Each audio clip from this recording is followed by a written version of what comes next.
Hello, welcome to our YouTube channel. और मैं हूं सुमन कुमार और मैं आपको पढ़ाऊंगा कक्षा 10 का हिंदी का क्वेश्चन आंसर। तो ये दो पार्ट्स में बनने वाला है। पहला है शॉर्ट टाइप ऑब्जेक्टिव बनेगा और दूसरा बनेगा लॉन्ग क्वेश्चन आंसर। ठीक है, तो आप हमारे इस वीडियो से जुड़े रहने के लिए हमारे चैनल को सब्सक्राइब कर लें और इस वीडियो को लाइक शेयर बटन दबा दें। तो चलिए स्टार्ट करते हैं।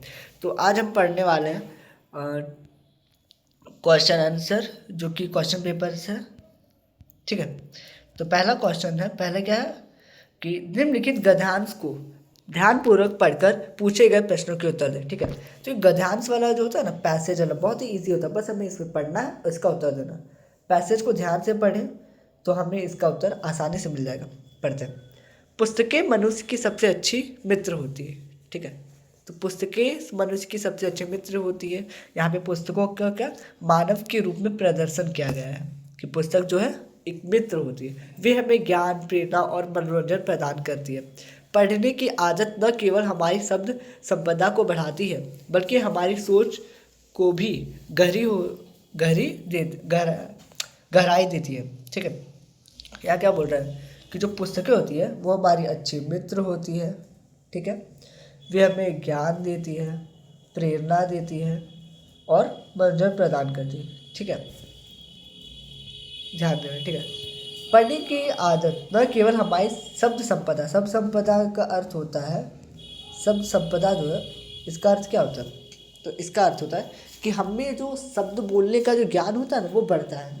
अगर हम किसी किताब को बार बार पढ़ते हैं तो उससे क्या होगा, अगर हम उसे समझ कर पढ़ते हैं तो हमें और ज्ञान मिल सकता है। इसे कहते हैं सेल्फ स्टडी, खुद से पढ़ना। ठीक है, जानते हैं, बल्कि हमारी सोच को भी गहराई देती है। हमारी जो सोच होती है वो और गहरी हो जाती है। हम जितना पढ़ेंगे उतना हमारी सोच गहरी होगी। ठीक है, आज का डिजिटल युग में लोग मोबाइल, कंप्यूटर और उस पर अधिक समय बिताने लगे हैं। ठीक है, जिससे पढ़ने की आदत धीरे धीरे कम हो रही है। यदि हम प्रतिदिन थोड़ा समय पुस्तकों के साथ बिताएं तो यह हमारी मानसिक क्षमता को बढ़ाने में मदद करेगा। जैसे कि हम सभी जानते हैं कि फ़ोन और कंप्यूटर में ज़्यादा देर तक बैठने नहीं चाहिए, उससे हमारे आँखों पर असर पड़ता है। तो इसलिए क्या है, किताबें क्या होती है, उसे कितनों घंटा ही पढ़ सकते हैं पर उससे कोई फ़र्क नहीं पड़ता। और किताबें पढ़ने से हमारी जो सोचने की क्षमता वो बढ़ती है। ठीक है, तो यहाँ मतलब प्रतिदिन पढ़नी चाहिए हमें पुस्तकें। ठीक है, यह हमारी मानसिक क्षमता को बढ़ाने में मदद करेगा। और हमें जीवन में सही निर्णय लेने की क्षमता भी प्रदान करे। पढ़ने से हमारी काल्पनिक शक्ति का विकास होता है। हम नए विचारों को अपनाने के लिए तैयार रहते हैं। ठीक है, तो जब हम पढ़ते हैं तो हम पढ़ने के साथ साथ क्या करते हैं, उसके बारे में सोचते हैं। हम किसी चीज़ की कल्पना करते हैं, क्योंकि वहाँ ड्राइंग तो बना नहीं रहता है कि वस्तु ऐसी होगी, वो वस्तु ऐसी होगी। जब हम पढ़ते हैं तो उस वस्तु का शब्द चित्र दिमाग में छपता है, जिससे हमारी कल्पना शक्ति बढ़ती है। तो पहला क्वेश्चन, पुस्तकों को मनुष्य का सबसे अच्छा मित्र क्यों कहा गया है? ऑप्शन है, क्या वो हमें धन देती है, क्या वे हमें ज्ञान, प्रेरणा और मनोरंजन देती है, वे यात्रा में साथ देती है, वे हमें खेल सिखाती है। तो इसका राइट आंसर होगा ऑप्शन बी, ख, वे हमें ज्ञान, प्रेरणा और मनोरंजन देती है। क्वेश्चन नंबर 2, डिजिटल युग में पढ़ने की आदत कम होने का एक कारण क्या है? तो इसका राइट आंसर होगा क्या है, लोग मनोरंजन के लिए केवल अखबार पढ़ना पसंद करते हैं। लोग अपना अधिकतर समय मोबाइल और कंप्यूटर पर बिताने लगे हैं। पुस्तकालय जाने में लोगों को रुचि नहीं रही है। लोग केवल परीक्षा में समय पढ़ने की आदत रखते हैं। तो यहाँ जैसे कि हमने ऊपर इन सब में से कुछ कुछ जो होता है वो सही हो सकता है, बट हमें क्या है कि पैसे से पढ़कर ही उत्तर देना। तो पैसे में जो रहेगा बस उसी को सही करना। जैसे सब अपना क्या मोबाइल और कंप्यूटर पर समय बिता रहे हैं। ठीक है, नेक्स्ट, प्रतिदिन पुस्तकों के साथ समय बिताने से क्या लाभ होता है? ठीक है, मानसिक क्षमता का विकास होता है और निर्णय लेने की योग्यता बढ़ती है। मोबाइल के उपयोग में और निपुणता आती है। किताब पढ़ने से क्या फ़ोन के उपयोग में निपुणता आएगी? नहीं, केवल काल्पनिक शक्ति कम होती है। गलत, काल्पनिक शक्ति बढ़ती है। जीवन में असमंज की स्थिति बढ़ती है। गलत, तो इसका राइट आंसर होगा ऑप्शन ए, मानसिक क्षमता का विकास होता है। नेक्स्ट, ज्ञान शब्द का पर्यायवाची गद्यांश के अनुसार कौन सा है? जैसे कि हमने ऊपर पुस्तक में पढ़ा, मतलब ऊपर पैसेज में पढ़ा कि ज्ञान शब्द का पर्यायवाची क्या हो सकता है। इसके बारे में आप सोचिए, ज्ञान का परिचय पुस्तक हो सकता है? नहीं। तकनीक हो सकता है? नहीं। खेल हो सकता है? नहीं। ज्ञान का अर्थ होगा शिक्षा। ठीक है। नेक्स्ट है फिर से हमें एक गद्यांश को पढ़ना और उसका उत्तर देना। ठीक है। पर्वत कहता शीश उठाकर तुम भी ऊंचे बन जाओ, सागर कहता लहराकर मन में गहराई लाओ, समझ रहे हो क्या कहती है उठ उठ गिर गिर तरंग तरल तरंग, भर लो अपने दिल में मीठी मीठी मृदुल उमंग, पृथ्वी कहती धैर्य न छोड़ो कितना ही हो सिर पर भार, नभ कहता है फैलो इतना ढक लो तुम सारा संसार।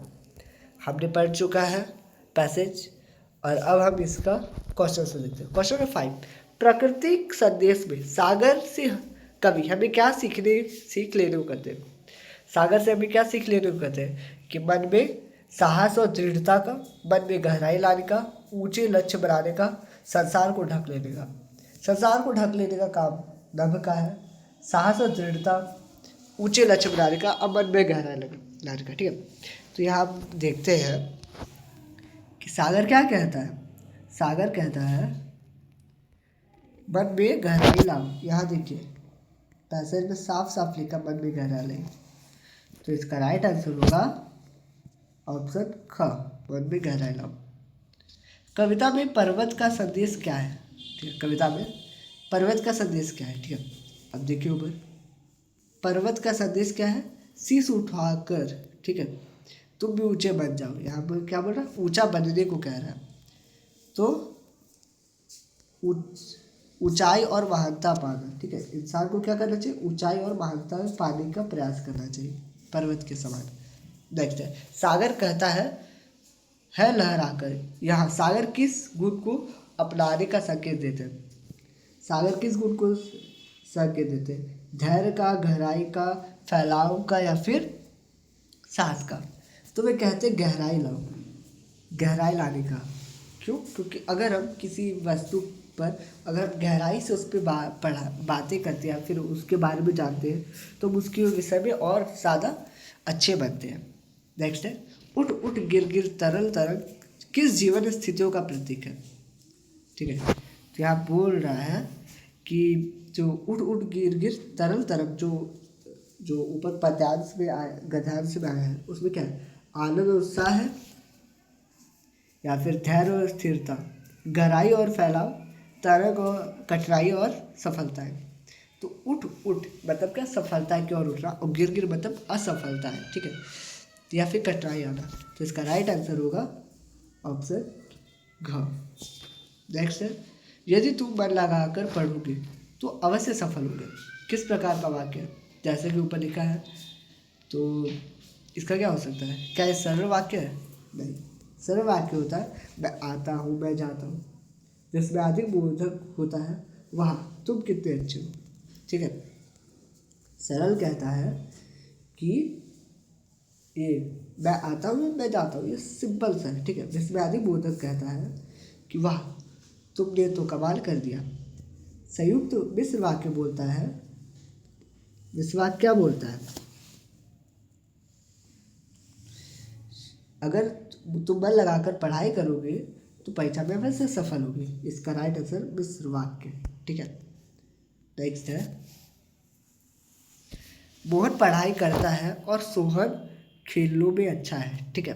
तो ये कौन सा वाक्य है? ये सरल वाक्य नहीं हो सकता है, मिश्र वाक्य भी नहीं हो सकता, क्योंकि यहाँ देखो यहाँ दो वाक्य दोनों एक साथ मिले हुए हैं। यहाँ पर जो है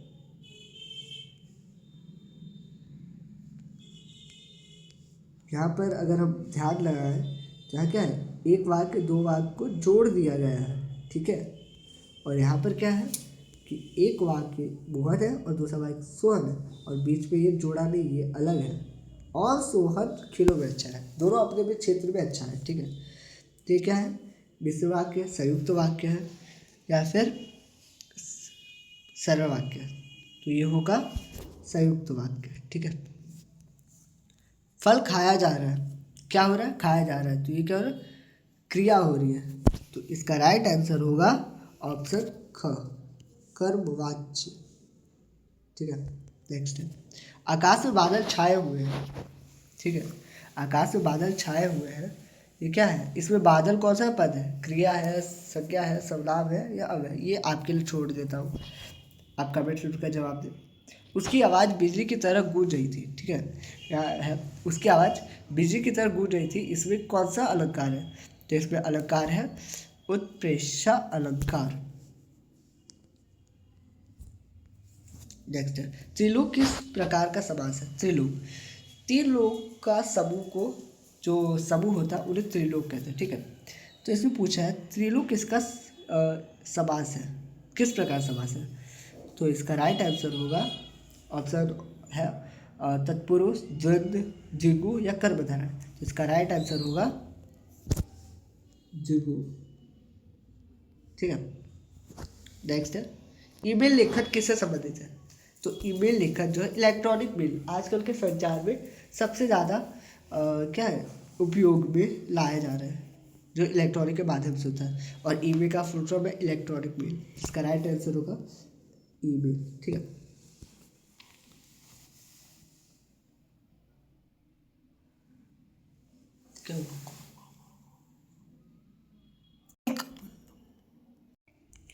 तो अब देखते हैं पढ़ाई जीवन को उज्जवल बनाती है, इसमें कौन सा अलंकार है? ठीक है, इसमें पूछा पढ़ाई जीवन को उज्जवल बनाती है, तो इसमें है मानवीय अलंकार।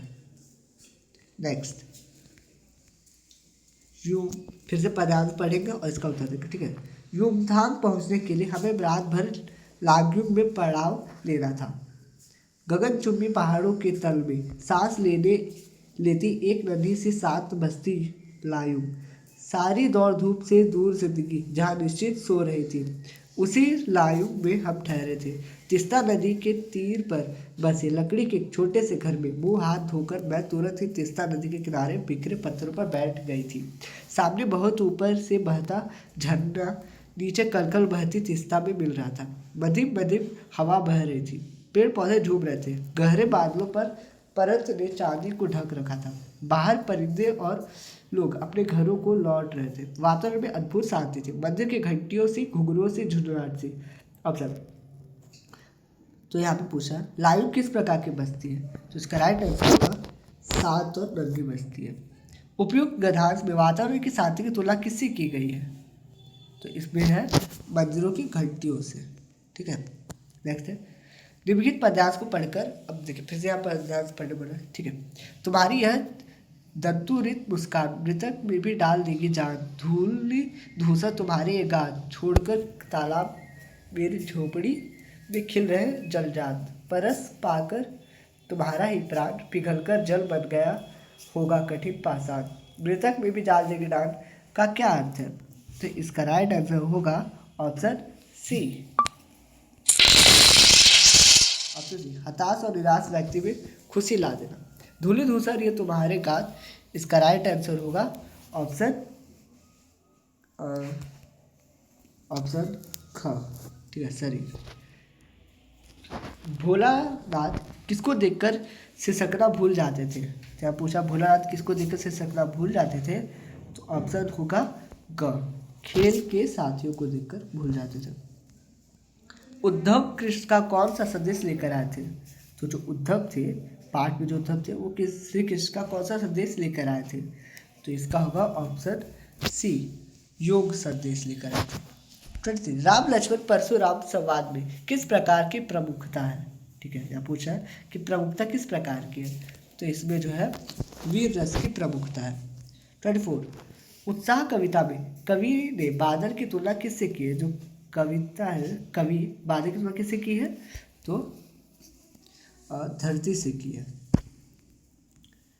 यह दंतुरित मुस्कान कविता में कवि कौन है? ठीक है, तो इसमें कविता के कवि पूछ रहे हैं, तो इसका राइट आंसर होगा नागार्जुन, ऑप्शन का। जितने नार के की जीप में किसकी तस्वीर लगी हुई थी? तो इसमें पूछा है किसकी तस्वीर लगी थी? तो ऑप्शन होगा ख, दलाई लामा की। फसल किसका गुणधर्म है? तो फसल किसका गुणधर्म है? यहाँ पूछा फसल किसका गुणधर्म है? तो फसल मिट्टी का गुणधर्म है। 28 संगीतकार का क्या अर्थ होता है? तो संगीतकार जो होता है का क्या अर्थ होता है? इसका ऑप्शन है मुख्य गायक। इसका ऑप्शन है ऑप्शन बी या फिर ऑप्शन ख, मुख्य गायक का साथ देने वाला गायक। ठीक है। मन्नू भंडारी की हिंदी प्राध्यापिका का क्या नाम था? जो मन्नू भंडारी थी उसकी जो हिंदी प्राध्यापिका का नाम क्या था? तो शीला अग्रवाल। जो ऑप्शन आपका हो गया ऑप्शन क। ठीक है। लास्ट क्वेश्चन है हालदार साहब और चश्मे वाले में क्या समानता था? ठीक है, समानताएं थी। तो इसका ऑप्शन है ऑप्शन ख। ठीक है, दोनों देशभक्त थे। तो इसी के साथ हमारे वीडियो एंड होता है। मिलते हैं नेक्स्ट वीडियो में। तो आप सब हमारे इस वीडियो के साथ जुड़े रहे। इसका नेक्स्ट पार्ट हम जल्दी देने वाले हैं क्वेश्चन से। ठीक है, तो मिलते हैं नेक्स्ट वीडियो में। बाय।